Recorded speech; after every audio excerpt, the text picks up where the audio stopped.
Hello, good morning. Curiosity killed the cat, but satisfaction brought it back. It's been our little byline for our lessons on inquiry. And this is lesson 5, chunking problems with critical thinking. So, problem chunking, might be kind of a weird way to think about it, is analyzing problems, evaluating the pieces of them, and planning the order that we're going to tackle those pieces in. So, let's get into it. So, analyze the problem.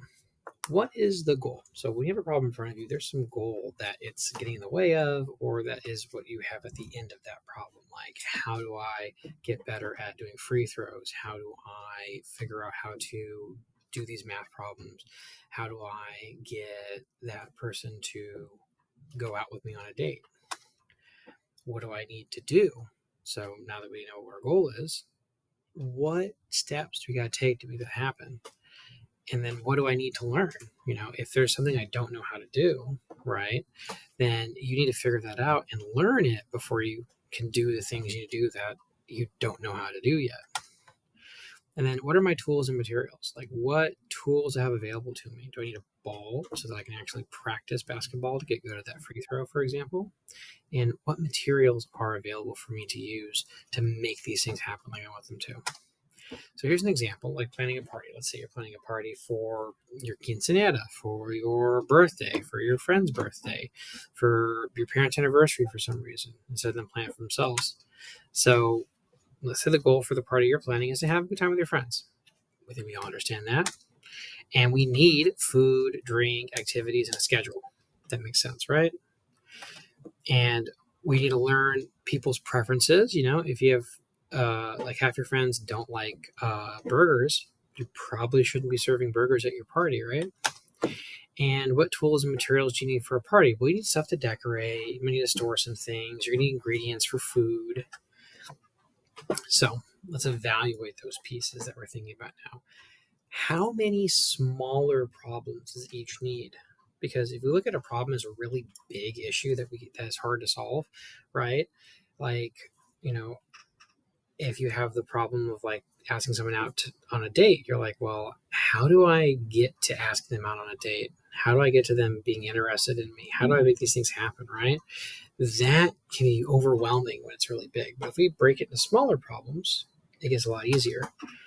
And how many smaller problems does learning break up into? If you think about learning how to throw a basketball into the hoop every time, or almost every time, no one's perfect, and as free throwing, you need to think about the best way to learn each part, how you stand, how you hold the ball. Those are all things to learn, and you can break it into little pieces.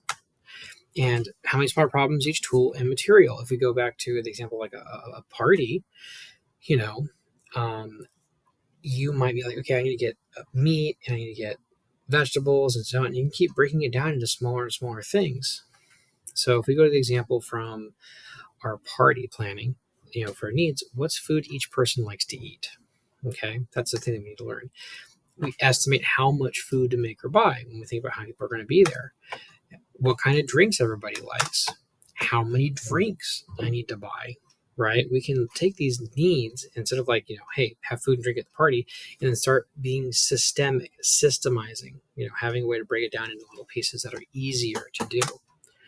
Okay, so if we look at more examples of this, what are activities that the people I know and hang out with like to do? Is there a good order for these activities? Should I start with Call of Duty Warzone, or should I start with hanging out with music? Like, what's the first thing we should be doing as we go through the evening to have it be more fun?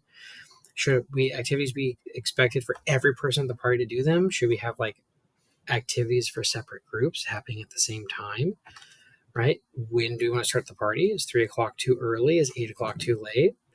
When should it end? Right? Do I have friends with parents who are kind of overbearing, and so we are not going to be going after 8? Are we staying up till 10? Right? Is there a curfew we're worried about? Should I serve like a meal at this party, or are we just going to have a bunch of snacks and people can get full on snacks, etc.? You just keep writing down if it's a problem that is actually sizable, like planning a party, or in your head you make notes, but you're getting all these questions out of the way. You exhaust all the questions that you can ask about what you need so that you have that big problem planning a party broken into all little pieces because we can take care of those little pieces, right? You can't pour an entire bag of Takis into your mouth at the same time like a cartoon character, but you can grab a Taki and eat it and do that again and do that again until the whole bag is empty. I'm sure you've done it before, right?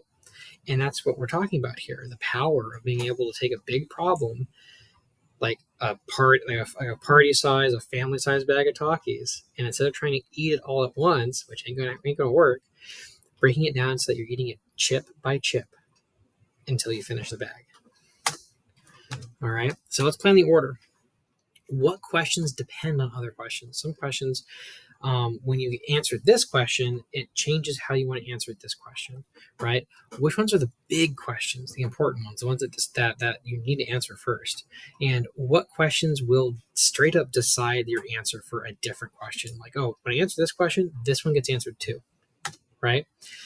So let's do an example of this. Dependent, the size of a cooler and the amount of drinks you're going to get. So until you know how big your cooler is or your fridge is, where you can keep the drinks cold, because I assume you want cold drinks, I do, you don't know how many drinks you can buy, right? The size of your cooler determines the maximum amount of drinks you can buy. And then important, the choice between everybody has to do the same thing together, and there's like three things to do, like people can mill about and like choose who to hang out with and what to do with them. That's a huge change on the vibe of the party, right? And so that's going to be an important question to decide. And then deciders, if you decide to serve an actual like meal, that decides what kind of food you're thinking about getting, compared to if you're going to do snacks, that is a completely different decision, but now you know what kind of food you're getting that are snacks. Okay,